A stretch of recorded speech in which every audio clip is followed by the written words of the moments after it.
Happy New Year, everybody. All-time favorite self-obsessed, narcissistic, greedy, and inconsiderate Disney emperor? Well, I suppose there's only one correct answer. King Cusco, living in his own little bubble and making sure nobody ruins his groove. This emperor certainly can come off as a heartless person. Booyah! Welcome to Cusco-topia. In fact, the man learns his lessons only after he's been turned into a Would be really interesting if they replace the originals. We're specifically looking at characters who have been on the Avengers roster and have alternate versions of them in different universes within the Marvel multiverse who would make for an interesting addition to the team in their place. And in order to keep things pared down, we're looking at characters from the first two iterations of the Avengers team in the comics. So with that in mind, let's get to it. Starting us off in at number 10, Super Soldier. We're starting off our list with a number that would be an awesome addition to the Avengers roster, but would feasibly never manage to even be considered for the team in the regular 616 universe. That's because he's an amalgamation of Steve Rogers and Superman. This is Super Soldier, a product of the combined DC Marvel amalgam universe in which various characters from each publisher were merged together to create new individuals. It's a neat concept, and it gave us a lot of interesting characters. Naturally, it makes sense that Captain America and Superman would make a great match for each other, with the hero gaining his abilities thanks to the Super Soldier formula, which was created thanks to cellular samples from an alien corpse. Actually known about him, if he's even a he. At some point, everyone's tried and failed to impersonate Yoda. In this video, we're going to take a brief look at Yoda's creation, the character's history, as well as other interesting facts. So let's begin. Number 1. Freeborn based Yoda on his own appearance. A popular misconception is that Yoda is a Muppet, based on the involvement of Frank Oz, but he was actually designed by Stuart Freeborn. When Freeborn was handed the task of designing Yoda, he started by looking in the mirror. According to Freeborn, the only part of Yoda that wasn't based on himself was the upper lip. For this part, Freeborn studied pictures of Albert Einstein without a mustache. The addition of this detail was meant to trigger a subconscious association with Einstein's intelligence and wisdom, thus making Yoda appear wise before he even spoke a word in his lovable, broken English. It's a good thing that Yoda ended up with green skin, because the pink version looks like this. Number 2. He's one of Star Wars' greatest mysteries. Yoda is an incredibly popular character, so it's hard to believe that very little is actually known about his backstory. Even Lucas himself has said in the past that he doesn't know much about Yoda, and that he intends to keep it like that, as a way of protecting the mystery. No one even knows what species he belongs to, or what planet he originally came from. Still, we don't know what plans Disney may have for Yoda, now that Lucas is out the picture. Finally,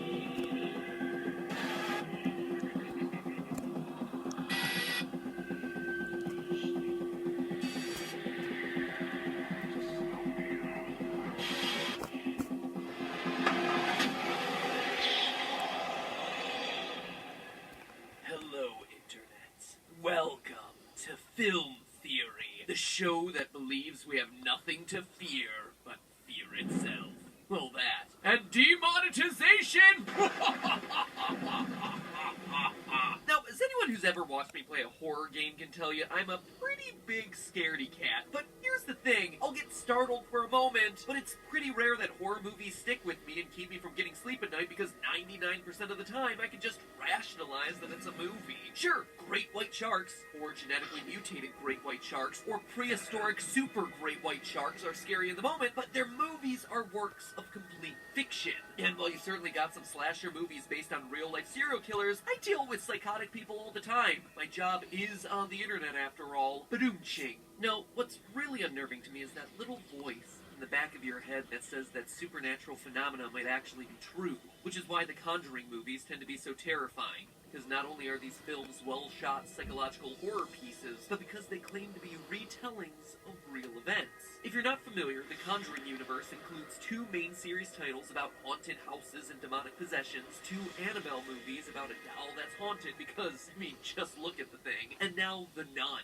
which is about a demonic nun whose eyes seem to indicate an advanced case of jaundice. Well, the truth about the Annabelle movie should be taken with a grain of salt, and The Nun should be taken with, like, a kilo of salt. The Conjuring and its sequel are actually pretty interesting. You see, Ed and Lorraine Warren, the main characters, are the real names of the real ghost hunters who claim these are real cases where these things really happened. And that got me thinking about two things. Number one, that I don't have nearly enough holy water in my house. And number two, just how true are these ghost stories? I mean, these movies are creepy as all get out, and you're telling me they're real? How worried do I actually need to be? Are they real insofar as Ed and Lorraine claim these to be true stories, or are they actually supported by real evidence? Are they true stories, or are they true stories? So today, not only do I want to explore how real The Conjuring gets, but also how true a story needs to be for it to claim that it's based on a true story. So, turn off the lights. And don't turn around to see that shadow crawling up behind you. Because today we're looking for the scariest thing of all this Halloween. The truth. New England, 1970s. The Perrin family moves into a nondescript farmhouse, only to start experiencing strange noises and smells. Carolyn, the mother, reports that she's being attacked by some sort of female... Despite that enthusiastic intro, can we all not agree that Coca-Cola is actually kind of scary? Like a huge international cooperation must have something worrying going on behind closed doors. Well, join us as we delve into the scary Coca-Cola urban legends. Before we get into this video, I want to ask you guys what your favourite soda is. I'm a Fanta Lemon girl myself. Let me know all of your thoughts in the comment section down below. Also, you guys should head on over to our Instagram @MostAmazingOfficial, where we are doing a month-long giveaway for December. Hip hip hurrah! Alright, scary Coke urban legends, what we got? Coming in at number 10, if you leave a tooth in Coca-Cola overnight, it will dissolve. Ah! Coke will rot your teeth. That's the story anyway. A tooth in a can of Coke is an absolute goner. Now, the alleged science behind this urban legend is that it is filled with acid and will erode your teeth. Drinking too much of it will cause your teeth to look like this. So, basically that's what the legends say anyway. In actuality, yes, sugar and acid will hurt your teeth, but you can't vanish a tooth Breaking Bad style with Coca-Cola. Also, if you brush or, like, what's the word for not floss? Mouthwash? You'll probably be alright. Good. We got through it. Oh, we're munching frogs here at number 9. That's right, coming into number 9, we have Bite the Tadpole. What? So according to urban legend, the name of the drink's giant translates into something weird in Chinese. Coca-Cola is said to translate phonetically as bite the wax tadpole in simplified Chinese. How weird. In traditional Chinese, it is arguably even weirder. Apparently, it translates to female horse stuffed with wax. What? Coke, realising the blunder, tried to find a phonetic equivalent. They tried to peddle the brand as Keku Killer. Apparently this means let your mouth rejoice, but I'm not convinced. Despite the attempted rebranding, it is said that signs in China still advertise Coke as Bite the Wax Tadpole. How weird, and also what disgusting and unappetizing imagery. Honestly, tadpoles freak me out in the jelly. Blah. Coming in at number 8, Coca-Cola contains fish. Ever wondered what makes Coca-Cola brown? It couldn't possibly be the murky waters of fish guts, could it? Well, rumour has it that Coca-Cola contains fish guts and isn't vegetarian, in the same way that a lot of beers aren't. A delicious, refreshing Coke with a side of fish guts. Well, actually, I hate to confirm the urban legend and kill the mystery, but yeah, it does actually contain fish gelatin. Why? Apparently, it does actually help keep the drink's colour. Although, actually, to be fair, the good news for lovers of the original Coca-Cola drink is that Coke itself doesn't contain fish, just other drinks made by the Coca-Cola company, including Lilt, Lilt Zero, Kiora, and Schweppes Orange Squash.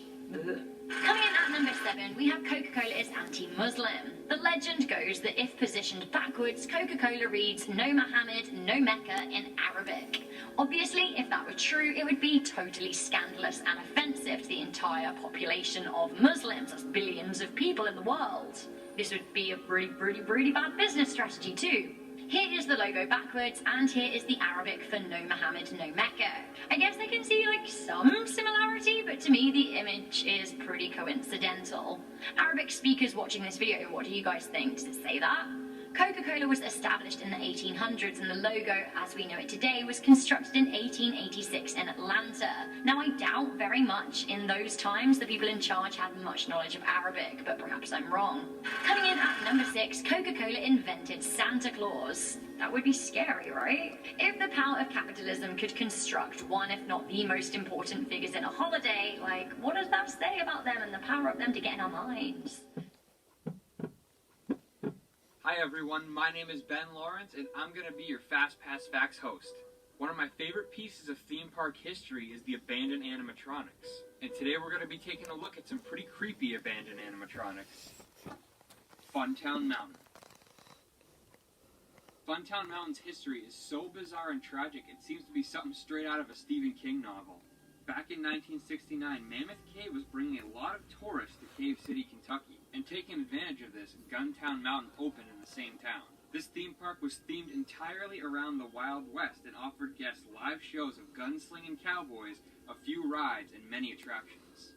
One of these attractions was actually considered by many to be one of the oldest haunted attractions in the United States. As time went on, the park decreased in popularity, and in 2013, the park was closed down.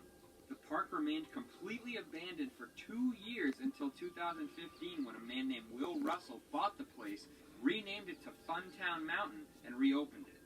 Here's where the story takes a weird turn. Will wanted to restore the park, and he came up with a plan to make it happen. He wanted to raise funds with a Carnival Road Tour through 20 states where there would be live bands, a menagerie of freakish animals, and other weird memorabilia.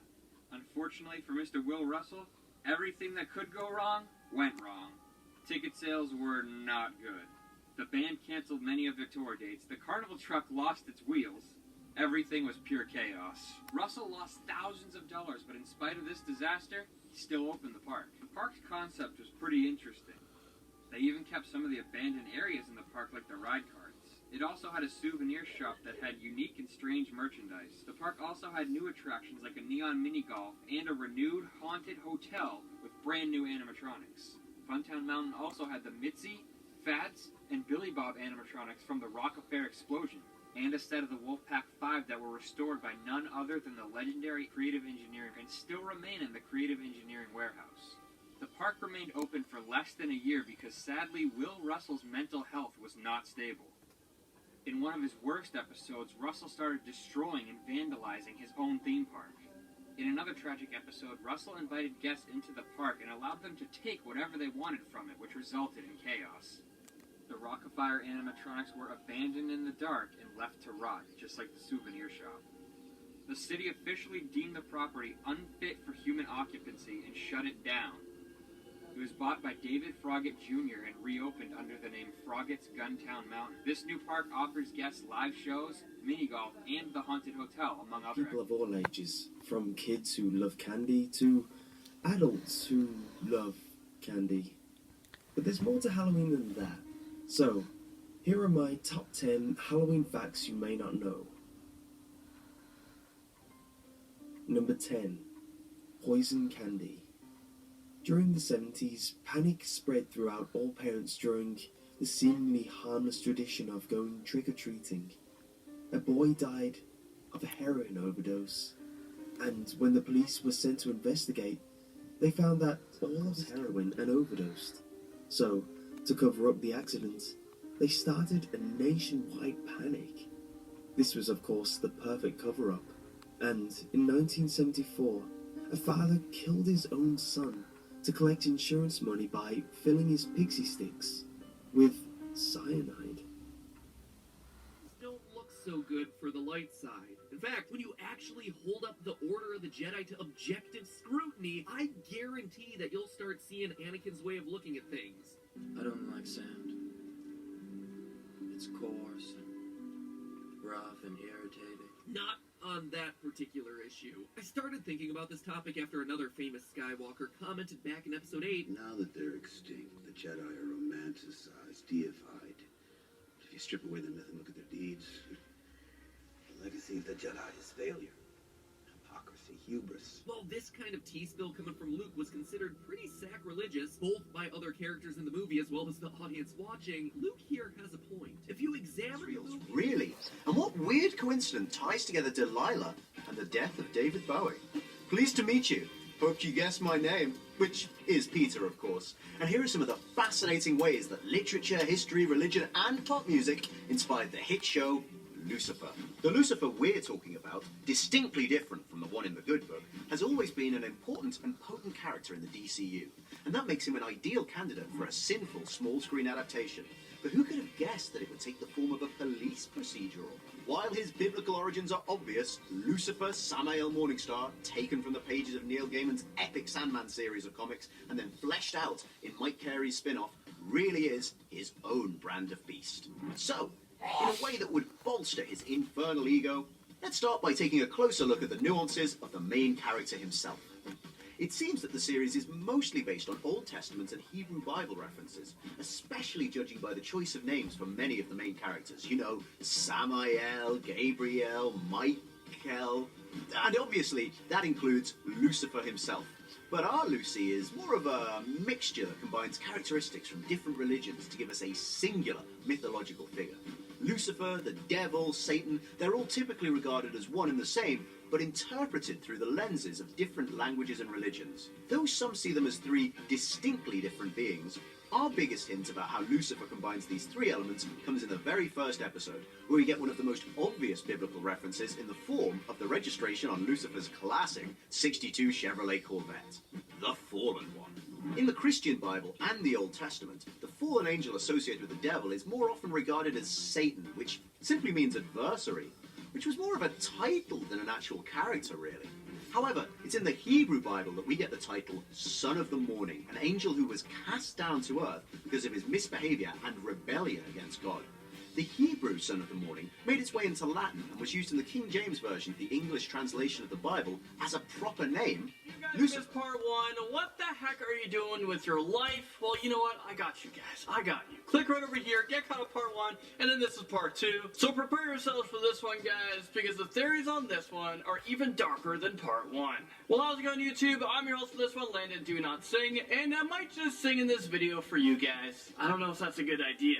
So stay tuned for that if it happens, and I'll see if you guys are paying attention. When I sing, let me know which part I sang in the comment section below. Time code it or put hashtag number 6. Let's see if you guys are paying attention. Alright, enough of all that. Let's dive right into this one. This is the top 10 scary Nickelodeon theories part 2. And let me know if I should make a part 3. Hey Arnold! Well, it's actually all about Helga's miserable life, and this depressing theory starts off this list in at number 10. TV series come to life? We don't think so. And these 10 Ben 10 Ultra fans definitely agree. So if you've ever wondered what Spider Monkey would look like in real life, make sure to stick around until the end of the video. Don't forget to subscribe to our channel for more videos like this, and give this video a big thumbs up. Now join us as we take a look at 10 Ben 10 aliens in real life. Wild Mutt. There are not many things in the world cuter than dogs. These furry creatures really have it all. A swinging tail, tons of energy, and a human-like sense of companionship that makes them the perfect pet. While we would be tempted to call Wild Mutt a dog, he is actually missing a few too many attributes to be really considered one. For example, did you know that this little guy does not have any eyes? Since he does not have ordinary vision, he is forced to rely on other ways of orienting himself. One way that he gets around is using a sort of thermomap, a dull 3D map based on where his senses originate. Pretty cool, right? Even more crazy is Wild Mutt's sense of smell. Given that he has no visible nose, you might be a little confused as to how he has the ability to smell at all. Well, it turns out that Wild Mutt actually has 3 gill-like appendages on his head that act as his sensory receptors. Using these gills, Wild Mutt is able to track down almost anything, simply based on its scent. One artist, XX Drummer XX, made an extremely lifelike version of Wild Mutt, and boy did he do an absolutely incredible job. You can tell that the artist behind it is a true Ben 10 fan, because he took the time and care to include Wild Mutt's invaluable 3 gills. It houses more evil spirits than any other place we've ever been. Red Roberts, he is the owner of the Goldfield Hotel. A reliable source that this is among the top 10 spookiest places in the world. You'll see a lot of doors, but they're doors to nowhere. Really? Because they wanted the former owner. I hope you enjoyed the show.